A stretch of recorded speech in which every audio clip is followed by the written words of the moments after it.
Olá pessoal, estamos aqui hoje para dar continuidade à nossa lição de Romanos, ao nosso estudo de Romanos. Hoje nós entramos já na lição de número 12, tendo em vista que estudamos a lição passada, a lição de número 11, onde nós trabalhamos aqueles argumentos de objeções do judeu, onde Paulo refutava possíveis argumentações dos judeus pelo fato de Paulo demonstrar que eles também eram pecadores e dependiam também da graça de Deus, dependiam de ter Jesus Cristo como Salvador da vida deles, e não serem totalmente dependentes das obras da lei. E hoje, dentro daquele esboço que nós traçamos para o capítulo número 3, nós vamos ver o ponto de número 2, onde diz para nós que ninguém é justo.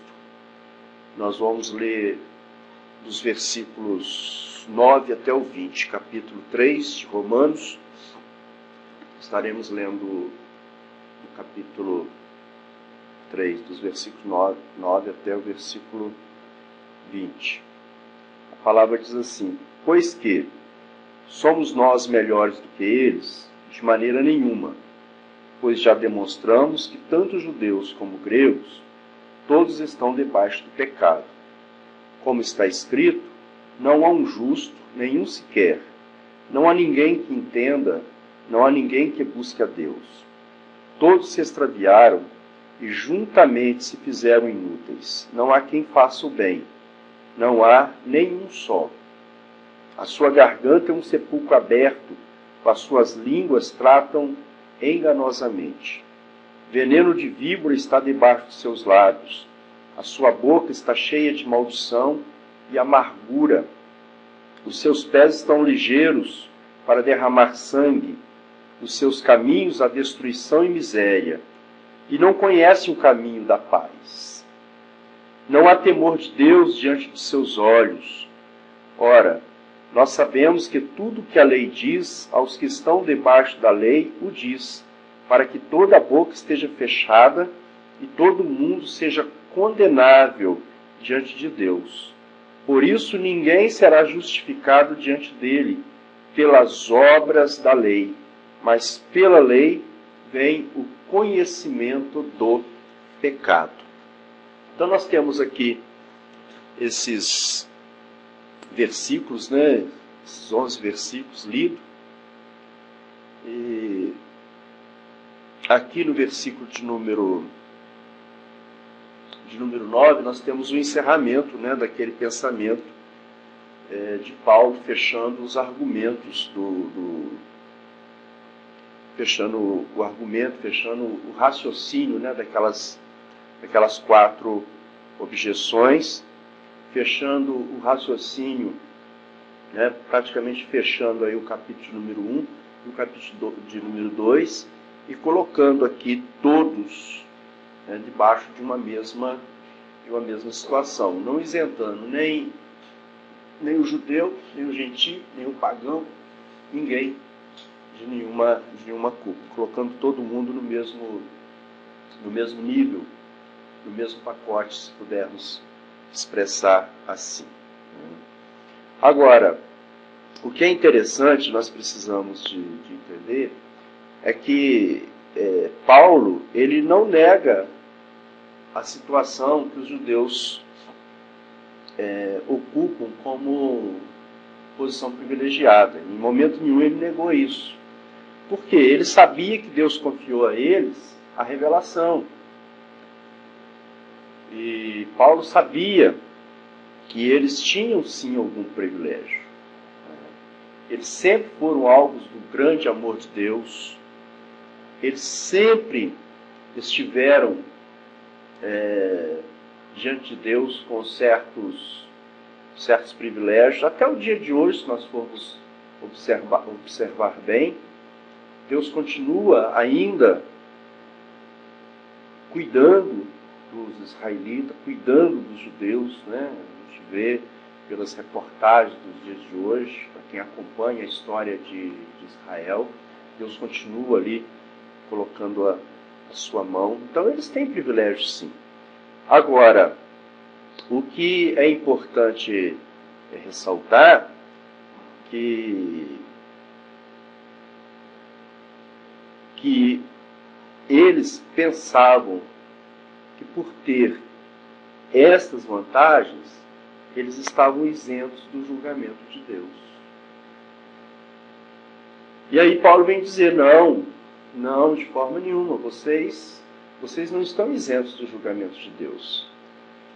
Vocês vão passar pelo julgamento de Deus da mesma forma que o gentio vai passar, da mesma forma que aquele que não conhece nada vai passar. Vocês, se eu posso dizer assim, é como se Paulo estivesse dizendo, vocês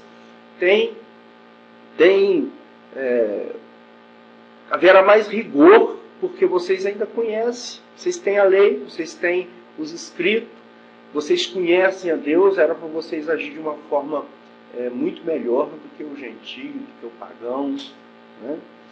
Tá certo? E agora, nesses versículos que nós lemos, do versículo 9 até o 20, Paulo vai mostrar qual é a situação de toda a humanidade. Então nós vamos perceber que Paulo vai mostrar aqui, a partir desse momento, Paulo vai mostrar o que todo o homem é. Ele vai mostrar que o homem não tem buscado a Deus, que o homem tem vivido de acordo com a sua própria vontade, seu próprio desejo. Então, se nós pudermos listar aqui entre o versículo 9 até o 20 a situação da humanidade, nós vamos perceber que o versículo 10 ele diz para nós, não há um justo, nenhum sequer. O versículo 11 ele diz que não há ninguém que busque a Deus. Ele está afirmando, na realidade, muitos não estão buscando a Deus. Não estão, porque buscar a Deus é fazer a vontade de Deus. E nem sempre nós estamos fazendo a vontade de Deus, nós estamos fazendo simplesmente a nossa vontade, aquilo que nós entendemos como correto. Todos se extraviaram, se fizeram inúteis, ninguém quer fazer o bem. Versículo 12, né, diz, ninguém quer fazer o bem. Versículo 13, agem com engano, o homem está agindo com engano. Versículo 15, são assassinos, derramadores de sangue. Versículo 14, de suas bocas saem maldições e amarguras. Maldições e amarguras, Paulo vem mostrar para nós. Né? Versículo 16 diz para nós, né, resumidamente, que destroem tudo pela frente, provocam a miséria. E, finalmente, não tem temor nenhum de Deus. Não tem temor nenhum de Deus. Então, aqui Paulo reúne vários versos do Velho Testamento, faz uma compilação para demonstrar pelas Escrituras o que havia dito. O ser humano, por causa do pecado, é depravado na sua essência. E a Bíblia vem mostrar para nós isso. O ser humano, por causa do pecado, é depravado na sua essência. Então, por mais que a gente queira fugir disso, não há como. Nós estamos enquadrados, toda a humanidade, debaixo desta verdade. E o que nós precisamos aceitá-la e começar a pensar na maneira ou na oportunidade que Deus oferece para que a gente possa mudar essa situação, mudar esse estado, mudar esta condição. Então, as atitudes deles confirmam o que Paulo conclui nos versos 19 e 20.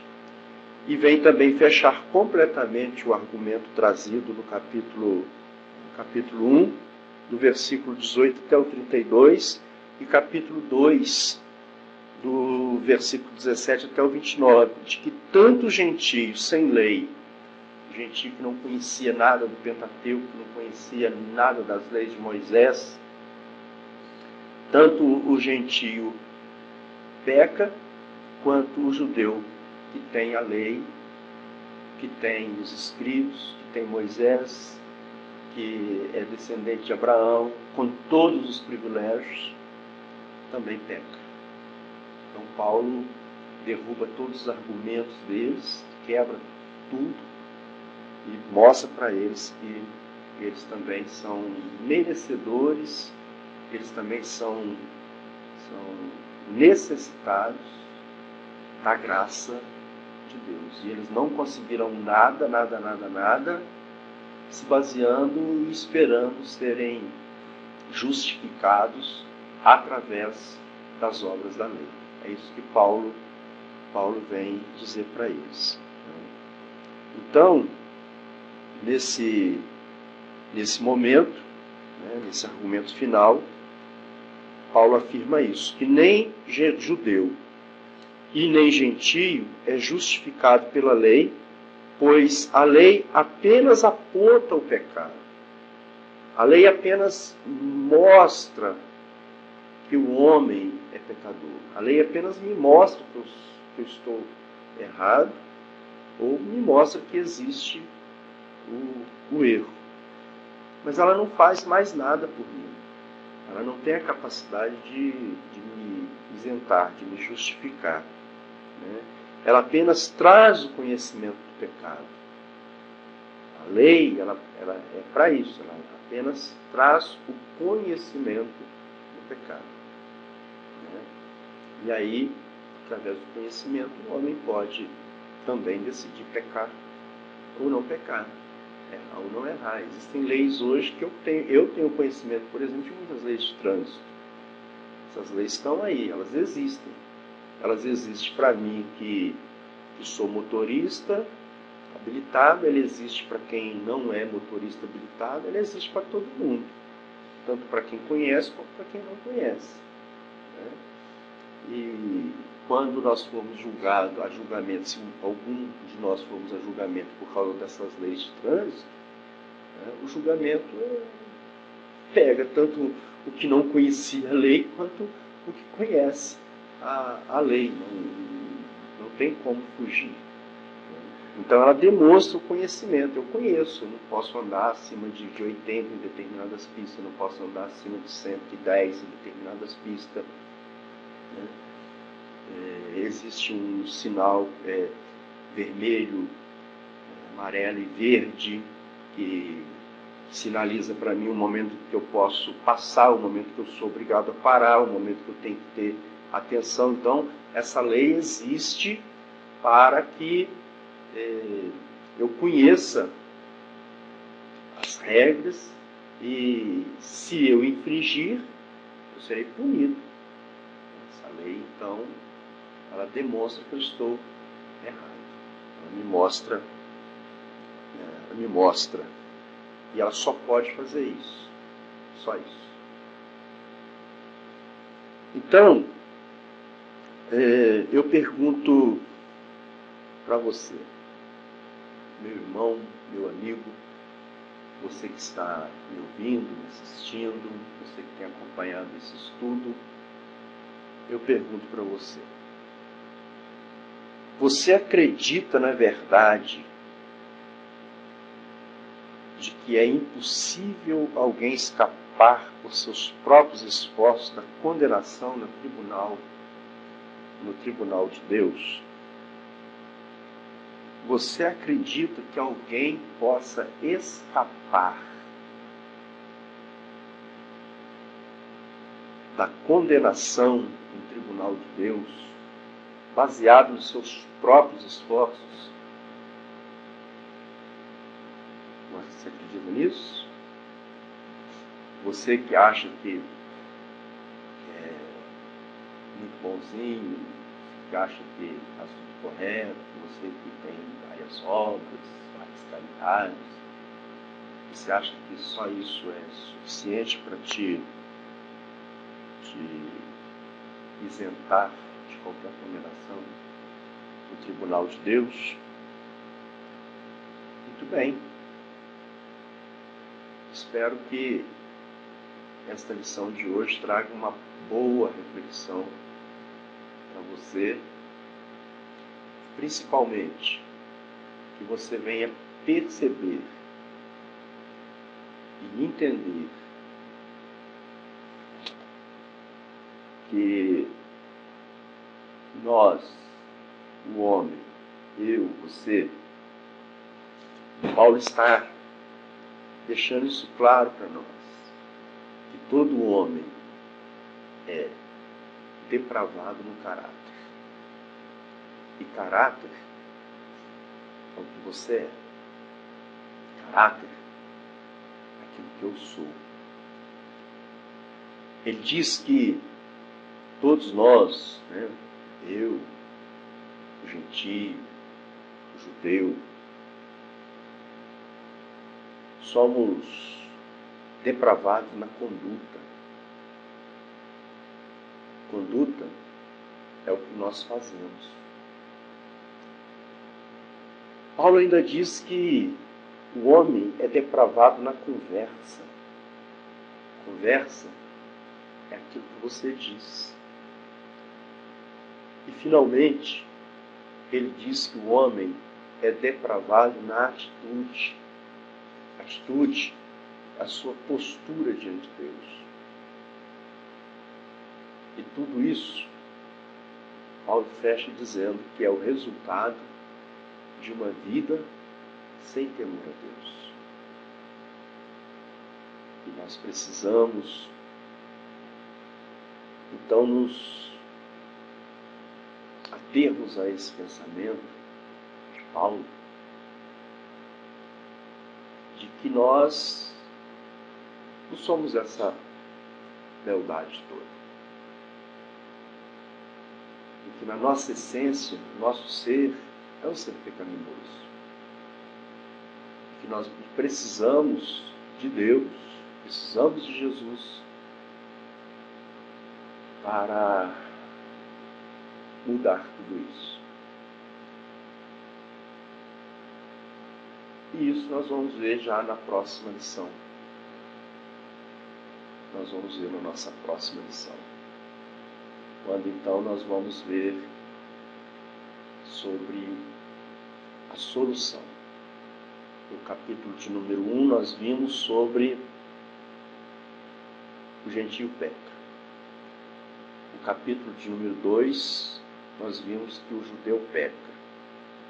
Agora no capítulo de número 3 até aqui o versículo 20, né, nós vimos aí no capítulo 3, versículo 1 até o versículo 20, que todos pecam. Então, capítulo 1, o gentio peca. Capítulo 2, o judeu peca. E aí, para quem pensava, né, eu estou fora de tudo isso, estou livre de tudo isso, né? De repente, o espírita pensava, eu não peco. O católico pensava, eu não peco. O budista pensava, eu não peco. Enfim, aí a Bíblia vem e diz assim, olha, todos pecaram. Todos estão debaixo desta situação. Todos. Então enquadra toda a humanidade. Então por isso naquele esboço geral que nós fizemos, onde nós traçamos uma chave pelo lado de fora, para quem está acompanhando as lições desde o princípio, né? Os 3 primeiros capítulos, então, nós demos um título geral para ele de O Problema. O Problema, englobando os 3 capítulos até o versículo de número do capítulo 1, 2 e 3 até o versículo de número 20. O problema, certo? Onde capítulo 1 o gentio peca, capítulo 2 o judeu peca, capítulo 3, do versículo 1 até o 20, todos pecaram. E agora, a partir do versículo 20, do 21 em diante, nós entramos então no nosso próximo ponto, que vai falar sobre a solução, como resolver esse problema. Se há um problema, ele precisa ser resolvido. Como é? De onde que vem a solução? Isso é assunto para a nossa próxima lição. Deus abençoe você e nós nos vemos então em nossa próxima lição, no nome de Jesus.